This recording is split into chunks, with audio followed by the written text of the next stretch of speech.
Giro, su programa de análisis cinematográfico. Punto de Giro, un espacio para hablar de cine con el dramaturgo Gerardo Fernández García y el director y productor teatral Julio Recalde. Aquí comenzamos, Punto de Giro.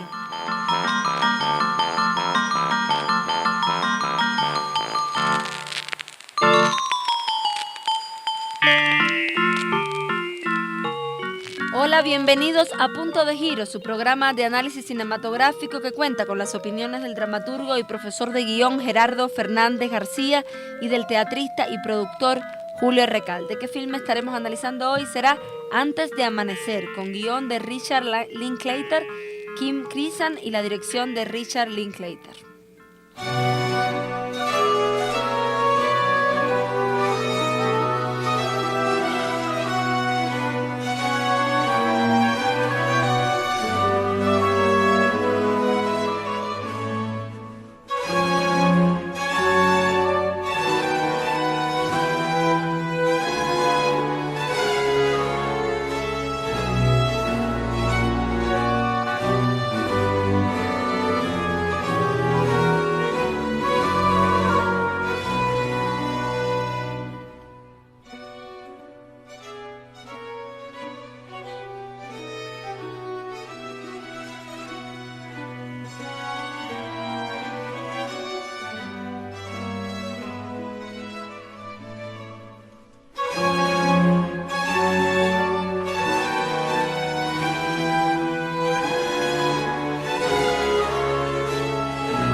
Acabamos de escuchar de Purcell y de la música del filme que analizaremos el tema Dido y Aeneas, obertura. Veamos entonces la sinopsis de la película que vamos a tratar hoy. Céline es una estudiante francesa que va a visitar a su abuela en Budapest. Jess es un joven estadounidense que realiza un viaje a través de Europa después de ser abandonado por su novia, a quien realmente fue a visitar a España. Ambos se encuentran en un tren, en el trayecto entre Budapest y Viena. Llegados a Viena, Jess debe descender, sin embargo, logra convencer a Céline para que pase una noche con él en la capital austriaca. En el curso de esa noche se conocen a fondo, discuten y revelan cuestiones diversas como la vida, la muerte, el amor y el sexo. Visitan muchos lugares de Viena mientras conversan y se dan un beso mientras disfrutan del paisaje. Al día siguiente deben separarse, pero en el último momento, mientras Céline se apresta a abordar el tren, deciden reencontrarse en el mismo lugar, la estación de Viena, a la misma hora, 6 meses más tarde, sin pasarse ningún dato de contacto. Usted pregunta. Bueno, maestros, luego ustedes nos dirán del 1 al 10 qué valoración le dan a este filme, pero de momento, como decimos siempre, la mesa está servida para el análisis y el micrófono es de ustedes para contestar, en primer lugar, las preguntas de los oyentes. Comenzamos con el profesor Gerardo. Marta Castro pregunta que si en la escena en la que el chico le invita a quedarse en Viena con él, si ese es el punto de giro. No, en primer lugar no es una estructura clásica aristotélica, es una estructura de progresión acumulativa y como género dramático es una pieza, por lo tanto no hay punto de giro. Además, cuando hay el punto de giro inmediatamente aparecen los bandos en pugna. ellos no son bandos en pugna. Ellos están de acuerdo todo el tiempo. Están de acuerdo todo el tiempo, están de acuerdo, y como se ve es positivo, es positivo, es positivo. O sea que no hay un punto de giro. Sí hay un punto de arranque y hay un clima, como tú acabas de describirlo ahí al final de la sinopsis, pero no hay las 6 partes de la estructura clásica que corresponden a la otra estructura. A la otra estructura es otra técnica diferente. No hay punto de giro. Julio, Rogelio Ruiz Paneca dice que nos muestran toda Viena y que sin embargo no es una película turística. Que a juicio de usted, ¿cómo lo logra? Bueno, el tipo de estructura le da la oportunidad de ser minucioso en el desarrollo de los temas. En este caso, por ejemplo, tiene una enorme importancia los diálogos. Digamos, yo encontraría, por ejemplo, un paralelo a esto, por ejemplo, con el diálogo de Fugitivos de Bertolt Brecht, que no pasa gran cosa, porque son las conversaciones de café de un par de exiliados, pero lo importante es lo que dicen. Lo interesante de lo que dicen. Y en este caso es así, se genera muy importantes reflexiones, pero que sobre todo son descriptivas de ellos, los retrata a ellos. Es un muy interesante planteamiento que este director va a ahondarlo muchas veces. En la trilogía esta que hace tetralogía en realidad. ¿Cuál es la cuarta? La cuarta es Antes de la medianoche, que es del 2017. Esa no es la que tratamos en el programa, que era Antes de anochecer. Esa es Antes del anochecer. Sí, la última de la trilogía. De la trilogía, y pero hay una especie de continuación. Ajá.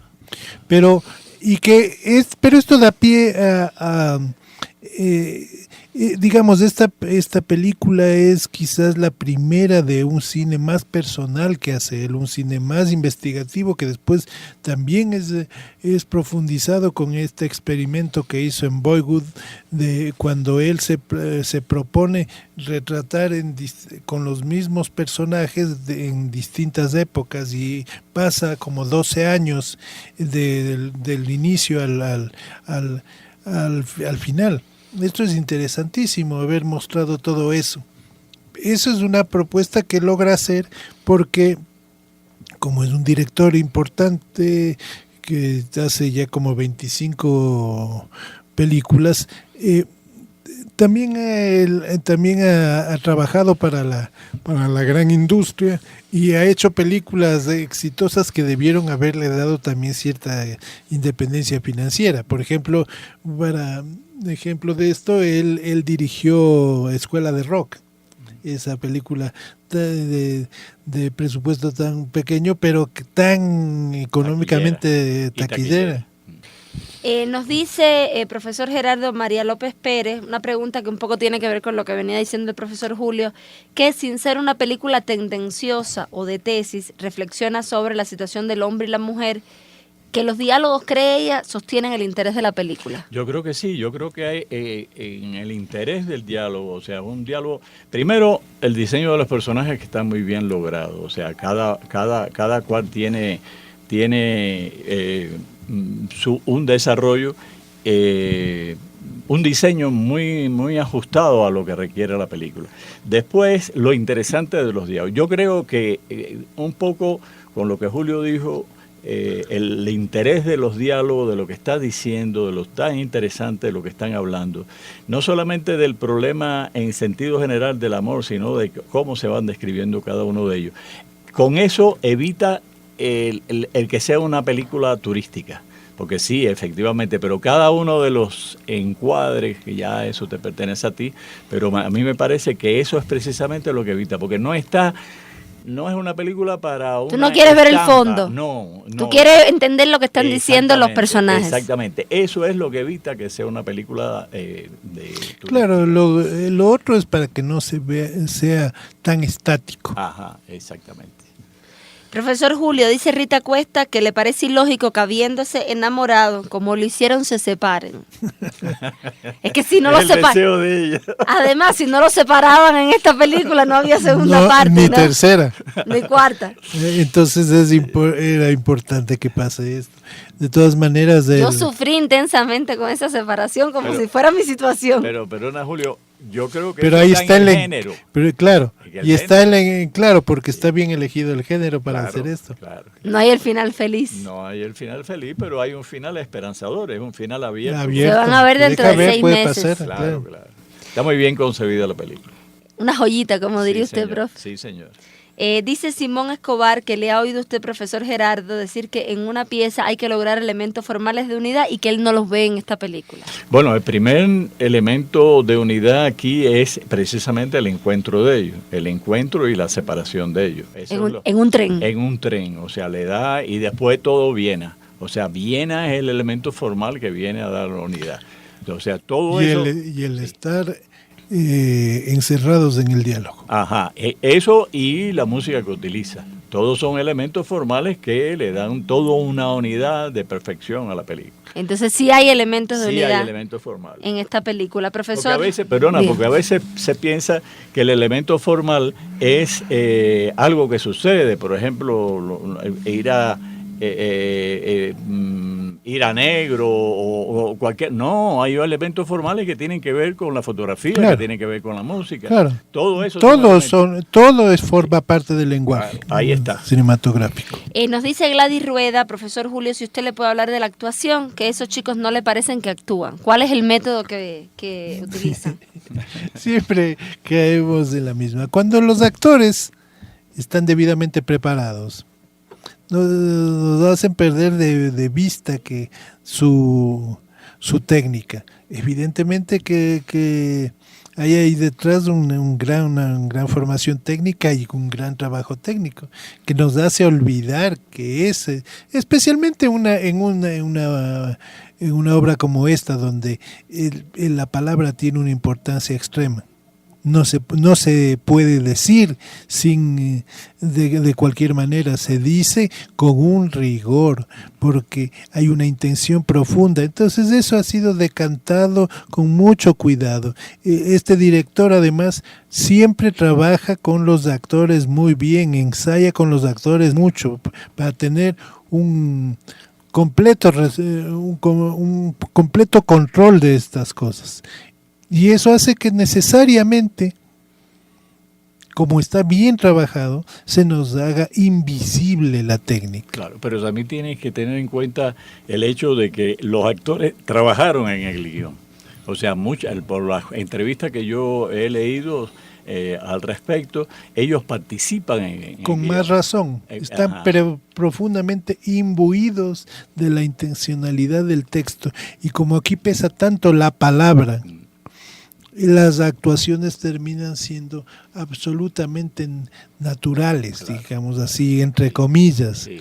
De todas maneras, recordemos que el cine desarrolla hasta el extremo la experiencia naturalista, porque necesariamente la posibilidad de la fotografía de mostrar tan cercanamente el rostro del actor impide la posibilidad que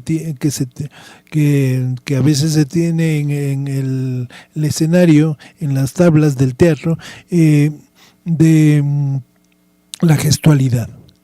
Aquí hay una transmisión orgánica de la emocionalidad. Esa transmisión orgánica de la emocionalidad requiere necesariamente una formación, un dominio del actor, el manejo de una técnica que tiene que estar muy depurada. Eso no se improvisa, no sale espontáneamente, porque lo fácil es equivocarse en ese sentido o sobreactuarse. En este sentido, para conseguir esa textura actoral, esto necesariamente pasa por un dominio técnico. Claro. Hay otro elemento que también hay que tenerse en cuenta. O sea, esto parte de un hecho, de una experiencia del director. O sea, el director tuvo esa experiencia de encontrarse con una chica, pero no sucede así. O sea, vemos que ese, digamos, es el detonante, pero no lo es todo. Porque cuando él fue a buscar a la chica había muerto. Ese es no trabaja eso porque tampoco es un drama, es una tragedia ni mucho menos, pero ese fue el punto de partida, o sea, el detonante para el director. Que es algo que muchas veces ocurre, porque en estos en películas como esta, en la que el director es guionista a la vez, necesariamente está impregnado de sus propias experiencias, y en el proceso de creación de los guionistas, un recurso bastante normal, bastante lógico y bastante recurrente es partir de la experiencia personal, que es la que le conocemos más profundamente. Claro. Entonces necesariamente tenemos que valernos de eso. No es un caso en eso muy especial, porque es digamos el recurso número uno. Claro. Aquí hay otros elementos todos los elementos. Aquí confluyeron todos los elementos, el encanto de los dos actores, porque ese es uno de los elementos que hay que tener en cuenta, el uso de la música, las locaciones, o sea, donde suceden los sucesos. Es una película para gustar, pero no para gustar haciendo concesiones, o sea, haciendo cosas para gustar a la fuerza. No, es el buen gusto que durante toda la película se va manejando, que hace que uno esté encantado y maravillado con esta película tan bien concebida. Y esto ha sido todo en la sección Usted Pregunta. Les propongo escuchar de la creación de Michael Jackson su interpretación del tema Ratas de Baile, el número musical utilizado en la banda sonora del filme que analizamos hoy.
Para los oyentes que nos sintonizan, tenemos que decirles que estamos escuchando Punto de Giro, un programa de análisis cinematográfico con las opiniones de los profesores Gerardo Fernández García y Julio Recalde, y que hoy estamos estudiando el filme Antes del Amanecer, con guión de Richard Linklater, Kim Krizan y la dirección de Richard Linklater. Es su turno, profesor Fernández, para profundizar en la estructura de esta película, que ya nos había hecho algunos comentarios sobre que es una progresión acumulativa. Bueno, tengo la certeza, por los muchos años ya que uno lleva en esto, que uno no elige ni la estructura ni el género dramático de la historia. O sea, el tema que uno selecciona lleva su propio género y su propia estructura. Y aquí sucede eso. Si vemos siempre, como ya hemos adelantado, de que no hay lucha de bando, porque en ningún momento en esta película se produce una lucha de bando. Más bien es un acoplamiento de ambos personajes, de ambas situaciones de ambos personajes que se va dando. Hay un crecimiento por el acumulado de la información que vamos recibiendo, pero no avanza la trama sobre la base de un enfrentamiento, o sea, dos bandos con un objetivo determinado que pudiera haber sido, no sé, una presa codiciada o un cambio de criterio. Por ejemplo, el cambio de criterio. Aquí no hay momento determinado que ella se opone a los criterios de él, ni él a los criterios de ella. Pero no hay algunas pequeñas acciones dramáticas, como por ejemplo cuando él dice bájate de tren. Sí. Ella no se baja de tren de una, él se sube y le baja. Un segundito nada más, porque después ella va.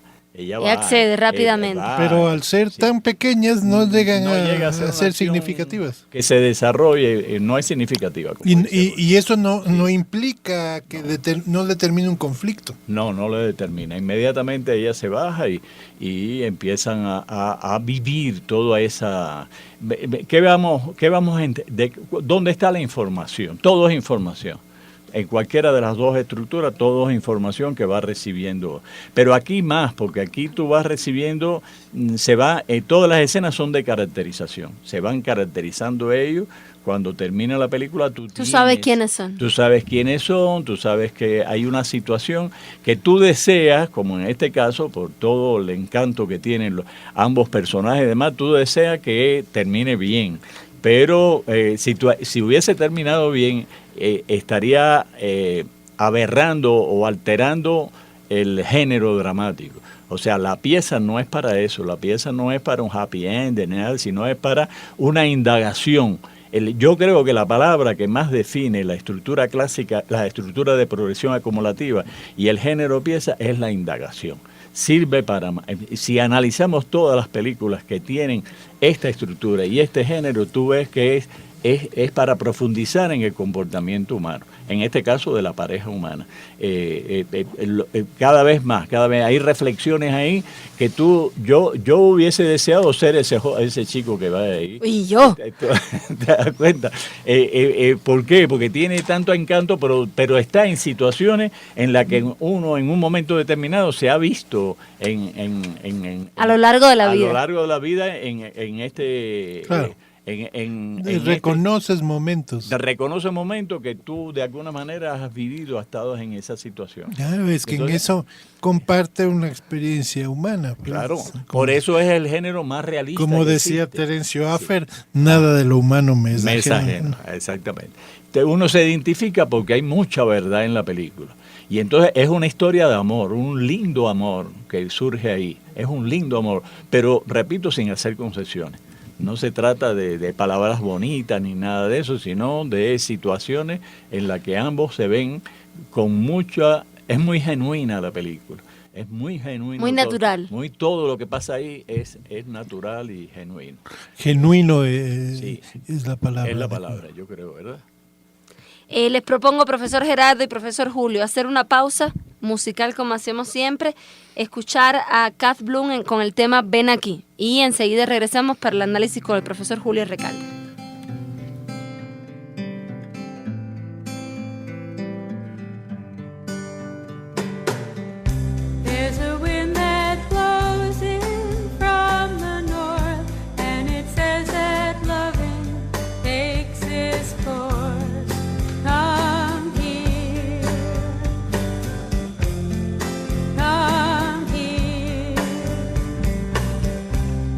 I'm not impossible.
De la música de este filme acabamos de escuchar a Kath Bloom con el tema Ven aquí. Es su turno, profesor Julio, para dar más detalles sobre la puesta en escena de Antes del amanecer.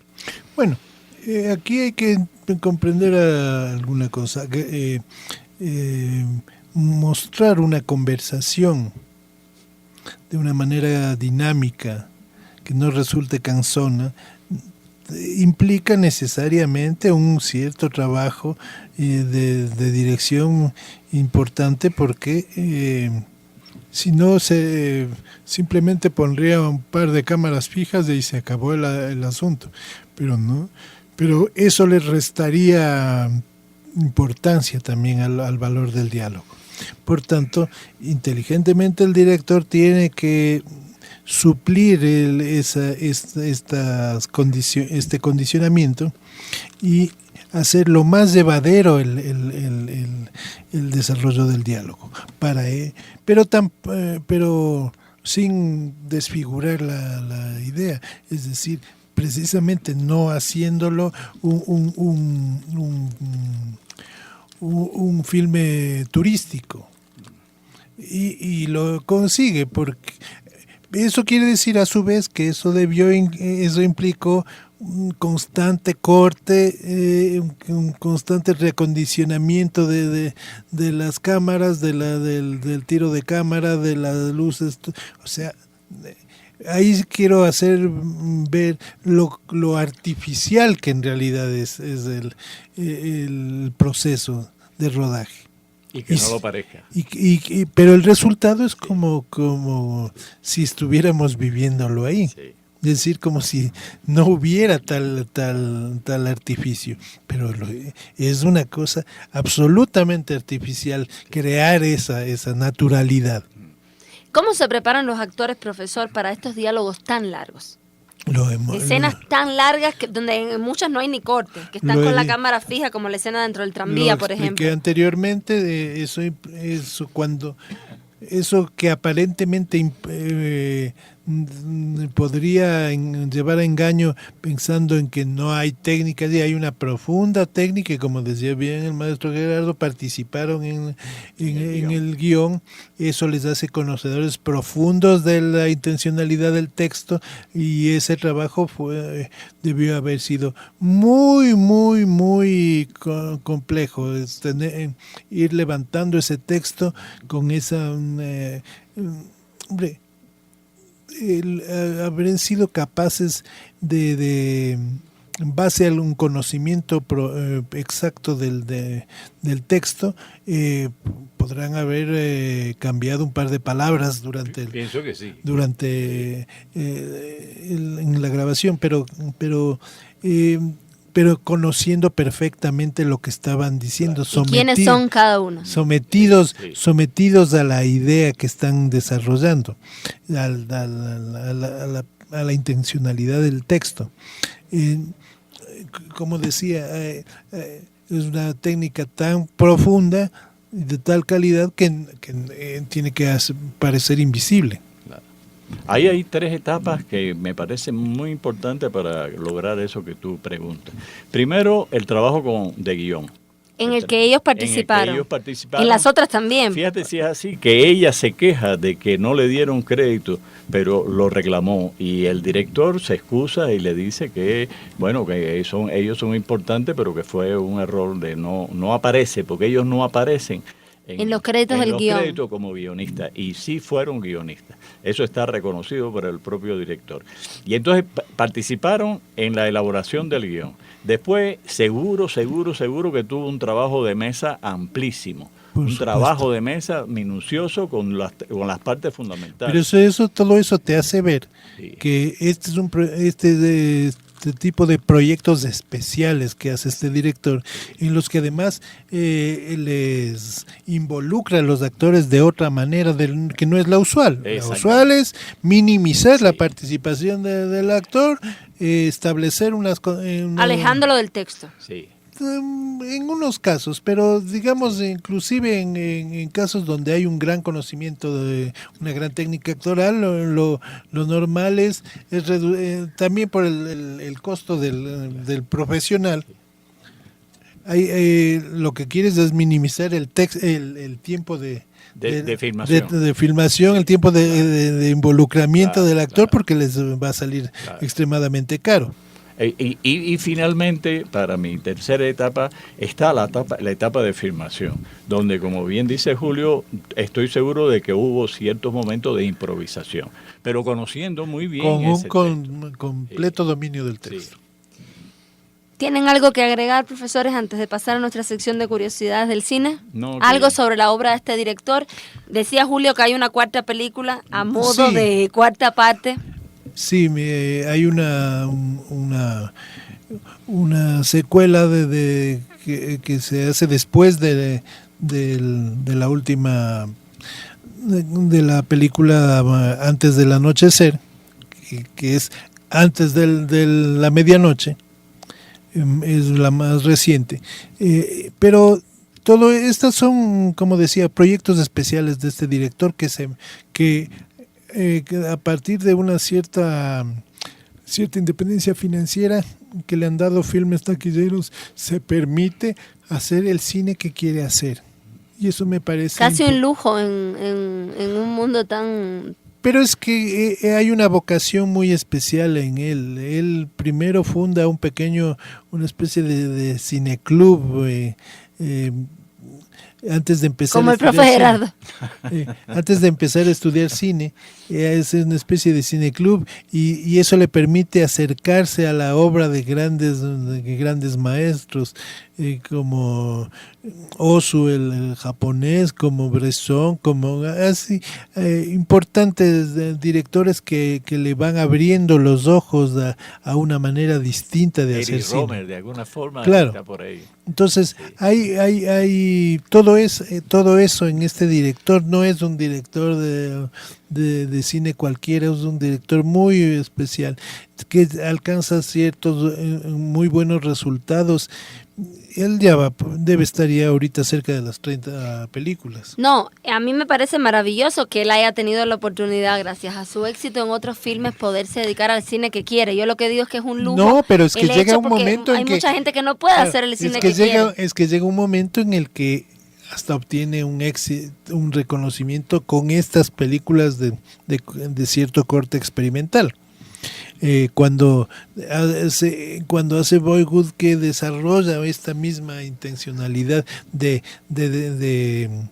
ver que hay más, con el paso del tiempo, qué podemos encontrar en estos mismos conflictos, cómo podrían avanzar, que eso es lo que hace con Boyhood en el paso de 12 años.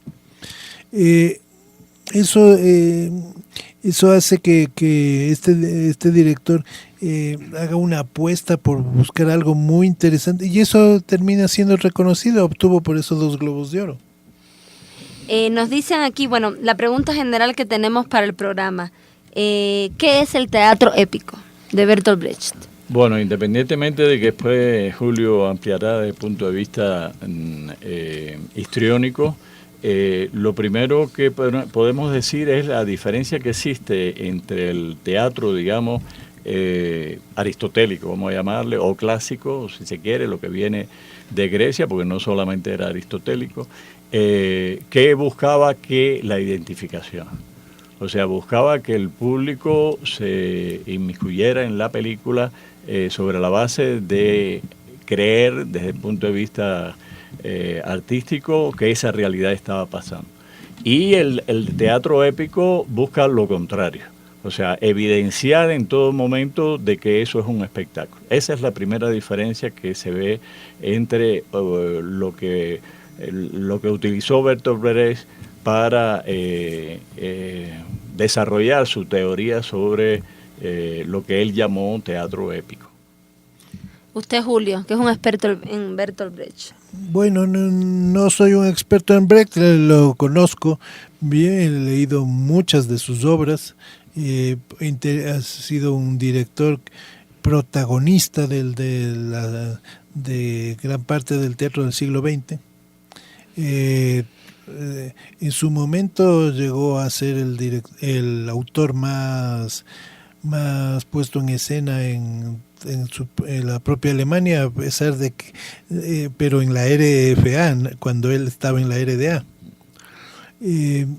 La importancia de Brecht es capital porque hasta cierto punto él es el que teoriza, sobre todo teoriza respecto a todo esto. Él pone en blanco y negro algunas de las ideas que provenían ya de otros artistas como Erwin Piscator y en esta teorización justo cae en cuenta de que hay estas diferencias que son muy importantes porque esta posibilidad de hacer teatro épico da a su vez la oportunidad de hacer un teatro que produzca un efecto de distanciamiento en el espectador que le permita ser crítico respecto a lo que ve. Es ideal para y ha sido ideal para revisar procesos históricos, porque se puede mirar la historia de otra manera. Recuerdo por poner y él trabaja y Brecht por eso hace una especie de paráfrasis de muchas obras de Shakespeare, de muchas obras clásicas en general. Y de procesos y de momentos históricos que de otra manera no habían sido bien entendidos. Por ejemplo, el proceso de Juana de Arco en Rouen, cuando, aunque el original es de Anna Segers, pero la adaptación que hace Brecht es muy interesante.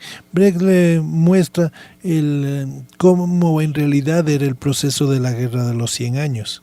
Y abre y claro, nos quita de en medio esa imagen de la Santa Patrona de Francia, que supuestamente la doncella de Orleans consigue solamente por inspiración divina el poner en jaque a las invasoras tropas inglesas.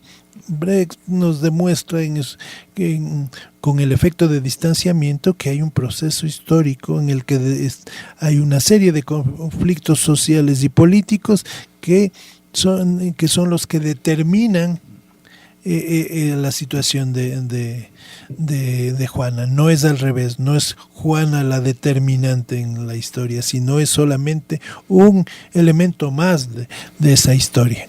Ahí tienes ese origen, pero hubo toda una corriente, sobre todo aquí en América Latina, de que estaba basado sobre la base de que cuando tú te emocionabas no podías pensar.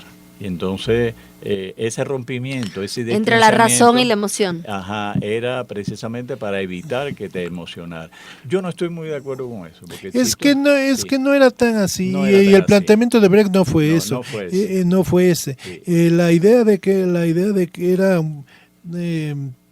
también se había abusado de los teatros de boulevard, de la identificación y además de los géneros. Se usaba para todo el melodrama. Sí. Entonces, no es Brecht el iniciador, es el gran teórico.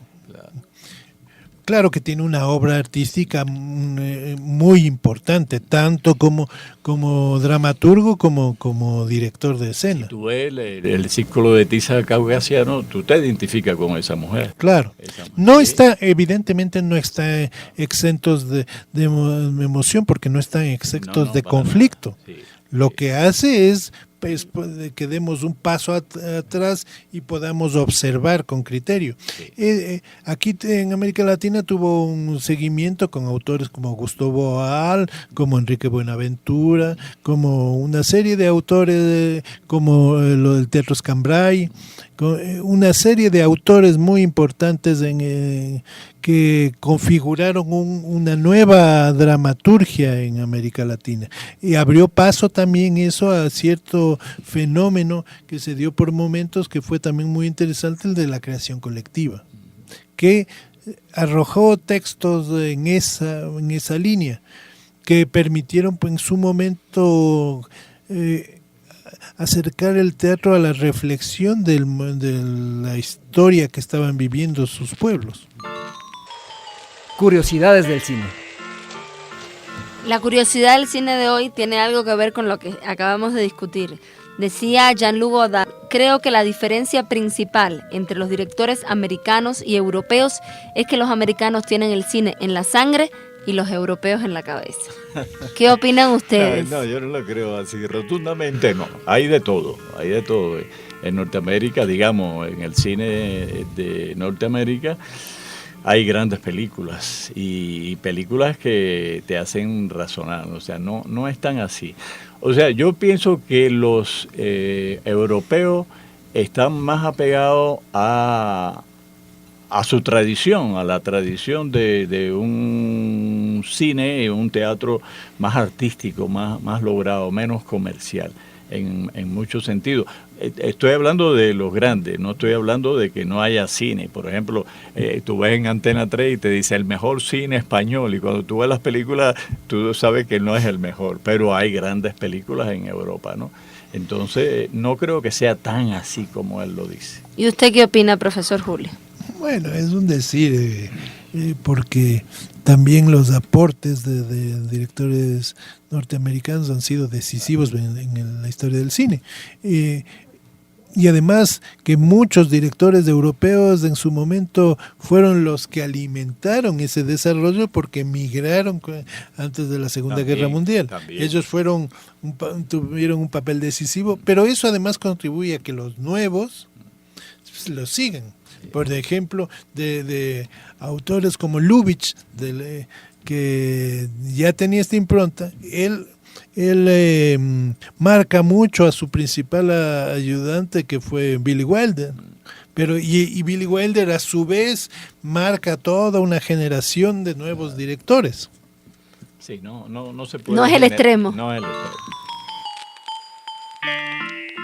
Para los oyentes que nos siguen y quieran hacer sus comentarios o preguntas a los maestros en próximos programas, pueden escribirnos al correo electrónico puntodegiroradio@gmail.com. Todo el que lo haga recibirá a vuelta de correo electrónico un documento básico para entender la materia que nos ocupa: los 10 mandamientos, capítulo del libro Dramaturgia, método para escribir o analizar un guión dramatizado, de la autoría de nuestro profesor Gerardo Fernández. Bien, profesores, entonces queda que nos digan del 1 al 10 qué valoración le dan al comienzo de esta trilogía, casi tetralogía, que dice el profesor Julio, Antes del amanecer. ¿Tú crees que haga falta? De Richard Linklater. Yo Somos fanáticos de la trilogía. Sí. En este programa. Maravillado con esta película. Qué delicadeza de película. Qué ¿no? delicadeza. Viene a demostrar que se puede hacer una película tremendamente, vamos a llamarle romántica. Profunda, sin caer en concesiones, sin hacer concesiones de ningún tipo. Es una película divina, una película... Sí, y además en la que nunca se advierte lo difícil que ha sido hacerla. Sí, señor. Porque el resultado es tan distinto a lo complicado que debió hacer su realización. Yo le doy un 10. Y yo absolutamente lo mismo. Bueno, este es el destino de las películas de este director en este programa Punto de Giro, y les reto a los profesores a traer también Antes del atardecer, la segunda parte, y el final de la tetralogía que el profesor Julio nos dice que es del 2017. Hay que conseguirla y traerla y decirle a los oyentes que busquen las películas de este gran director, que como dice el profesor Julio, son casi 25 películas en general, además de las que hemos abordado aquí en el programa, y que se den un baño de un buen cine, lindo, profundo, delicado, indagatorio, cine de diverso tipo, pero hemos tratado 2 piezas ya de él aquí en nuestro programa. Bien, esta ha sido la valoración de nuestros especialistas, pero insistimos en que las películas en este programa son un pretexto para hablar sin impresionismos de las técnicas utilizadas en ellas. Decía John Howard Lawson, el cine es un arte especialmente público que tiene por tanto necesidad de espectadores informados y preparados por medio del conocimiento y la sensibilidad para apreciar los valores cinematográficos. Nuestro programa Punto de Giro y esta emisora esperan modestamente haber contribuido en este sentido. Y esto es todo, queridos oyentes, llegamos al final. Operan el sonido Diego Salazar y Adrián Torres. Tenemos la música anónima del cilindro, el artista Hambriento.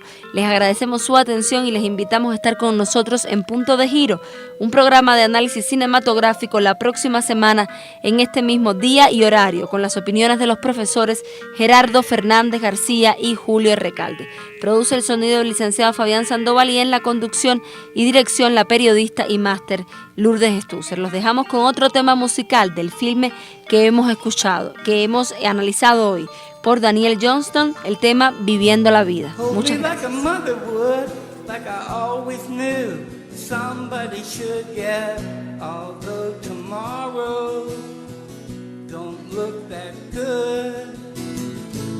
Well, it just goes to show, though people say we're an unlikely couple, I'm seeing double of you. Oh,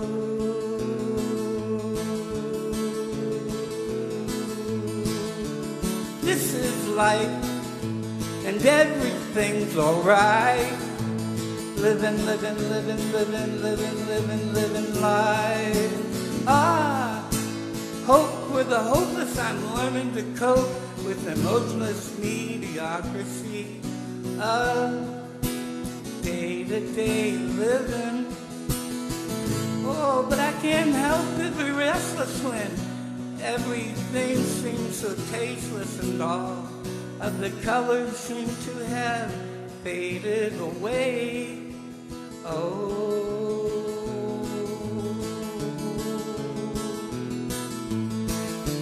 this is life, and everything's alright.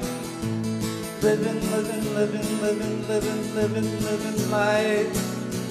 Hold me like a mother would, like I always knew somebody should, yeah.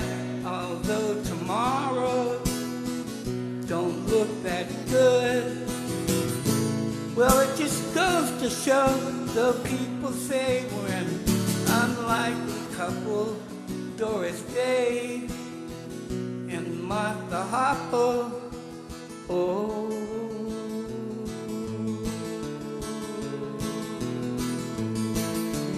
this is life, and everything's alright. Living life. Oh, oh, oh, oh.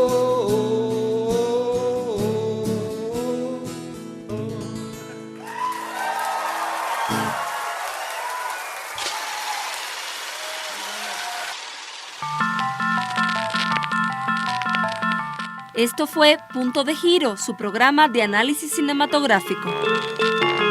Aquí concluye Punto de Giro. Hasta el próximo programa.